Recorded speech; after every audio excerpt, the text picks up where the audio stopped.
Breaking news from the Middle East. Israel has announced the elimination of the de facto leader of Iran. According to the IDF, Israel has eliminated 2 high-ranking Iranian officials as a result of separate strikes. The head of Iran's national security, Ali Larijani, who was effectively running the country, and the commander of the Basij paramilitary group, Ghulam Reza Soleimani. The first is the de facto leader of Iran, despite the election of Mojtaba Khamenei as leader, whom, I remind you, no one has seen or heard from so far. And the second was responsible for suppressing the protests. And now in Israel there are hints that Iranians shouldn't be afraid of the Basij and that it's time to resume protests against the authorities. In this episode we'll discuss who eliminated the members of the Iranian regime and what changes this could lead to. I'm Pechiy, let's discuss this topic, but before we start I ask you to subscribe to this channel, hit the like button and leave any comment under this episode. Also, subscribe to my Telegram channel Pechiy News, the link is in the description of this video, there we publish breaking news as it comes in. So, the Israeli Defense Minister, Israel Katz, publicly stated that on Tuesday, March 17th, the Israel Defense Forces eliminated the head of Iran's national security, Ali Larijani, who was effectively running the country, and the commander of the Basij paramilitary group, Ghulam Reza Soleimani. For understanding, the Basij in Iran are, for example, like the Titushki in Ukraine. These are semi-official paramilitary groups of people who usually just intimidate or even kill those who are undesirable to the regime.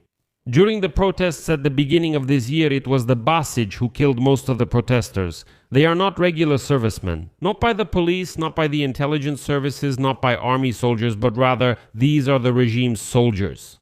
Israel's defense minister has vowed to continue this fight, quote, to continue hunting down the leadership of the Iranian terrorist and repressive regime, repeatedly cut off the octopus's head and not allow it to grow back again.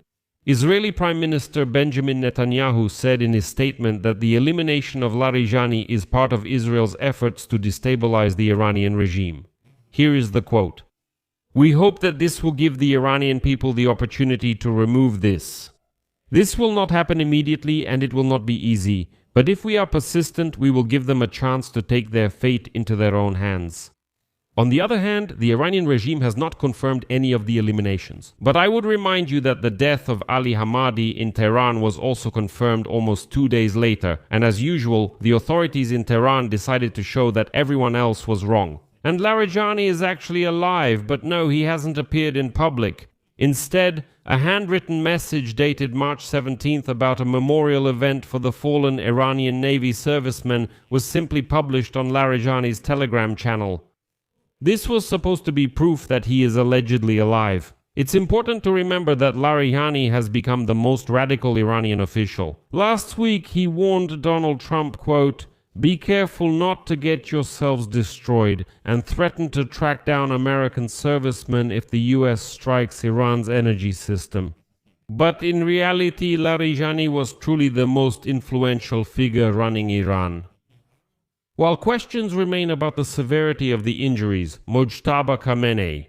Essentially, the elimination of Larijani is a continuation of the elimination of the Khamenei regime because Larijani was for a long time the main confidant of Ali Khamenei.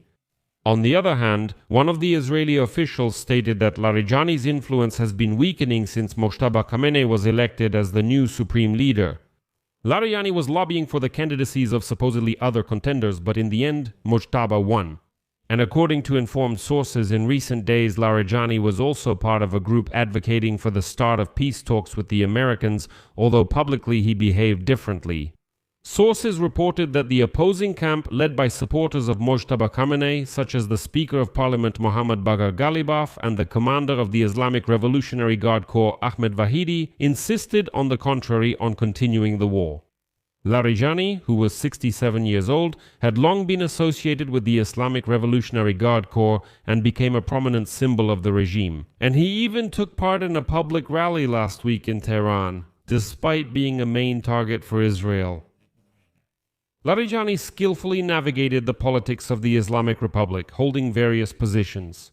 During the war with Iraq in the 1980s, he was the commander of the Islamic Revolutionary Guard Corps, after which he moved to the government. Larijani held positions as the head of the state broadcasting company, Iran's chief nuclear negotiator, and the speaker of the Iranian parliament. But as early as 2004, he became an advisor to Supreme Leader Ali Khamenei. After last year's conflict with Israel in June, he once again took a prominent position as the head of Iran's National Security Council, whom many analysts still consider the main decision-maker in Iran. American analysts claim that it was Larijani who constantly provoked Donald Trump into open war. And although Larijani was seen more as a pragmatist than as an ideological radical, he was still committed to the survival of the Islamic Republic, in exactly this form. And it was Larijani who played an important role in developing Iran's military strategy. At the beginning of the war, Larijani stated that Iran had trump cards that Trump had not yet seen, and at that time he also said that, unlike the United States, Iran was prepared for a prolonged war. Let me remind you of one very important episode. Earlier, the Kuwaiti newspaper Al Jarida, which is owned by people close to the authorities, wrote that Mojtaba Khamenei was transported to Moscow by a Russian military plane as part of a secret operation. Upon arrival in Moscow, he underwent surgery. Currently, the new leader of Iran is receiving treatment at a private hospital located on the grounds of one of the palaces of the Russian dictator Vladimir Putin. Sources claim that due to the threat of new attacks, the Iranian authorities decided to send Mojtaba Khamenei to Moscow for treatment. And here is where the most interesting part was hidden. Next, I will quote the Al Jarida newspaper. A source close to the Iranian reformists expressed doubts about the authenticity of Mojtaba Khamenei's first public address. According to him, the text could have been written by the Secretary General of Iran's Supreme National Security Council, Ali Larijani, since it was entirely made up of excerpts from Larijani's previous public statements. So it's worth considering whether Larijani was actually the real leader of Iran, because, let me remind you once again, no one has actually seen Mojtaba so far. Besides, it's important to understand that Israel's calls for Iranians to take to the streets in protest are also not without logic.